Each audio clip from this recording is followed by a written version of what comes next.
Nicole, it's such a pleasure to be talking to you about this film because I find that female desire is still something that is very taboo as a theme. Like, I don't think that it's been kind of a common type of topic as we see different things. So I wanted to know, what did you want to make sure that you got right when taking this role? And was it intimidating in any way to approach this topic? Um, yeah, because it's female desire, but it's also to do with power, it's to do with relationships, it's to do with an internal crisis, secrets, shame, so there's so many different elements. I think what was most compelling for me was all the different layers and the way in which Helena's voice, the director's voice, was so clear and authentic. Um, and then it was just required an enormous amount of accessing my own fragility, I suppose, and vulnerability, but also the conflict where she has an enormous amount of power and strength, Yeah. and then she chooses to subvert that and sabotage herself in a way, which I think is very, very relatable to people.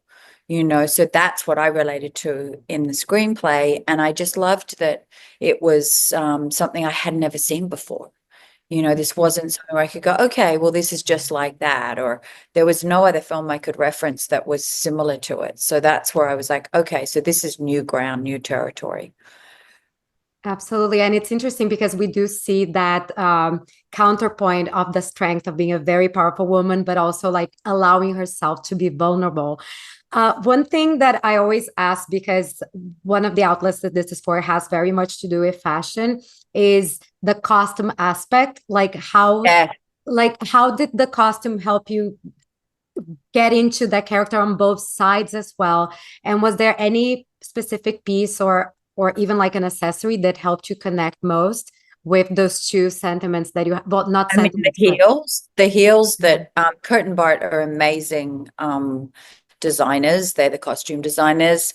Helena had strong colors in her head. She wanted like the purples and the yellow, the mustards and all of those, because they were representing a lot of the fire inside Romy. And I'm not someone that naturally wears heels. Like, I love sneakers. So to wear the heels put me in a state of, it changes how you walk and how you behave. And these are stilettos. And so I think there was such a femininity to the way in which Romy dresses. So it wasn't like masculine suits, it was always skirts and heels and coats. And I just loved that they doubled down on that, because I think that then you really get you feel the feminine energy bleeding through. now, just very quickly, so we wrap up. Did you keep anything from the set or costumes? Do you ever do that? Yes, I do actually. I kept there was a black coat that I wear in the cheap hotel, which they actually gave me as a gift. It was by Kite, that designer. And so they were like, this so sums up, because it was so graphic.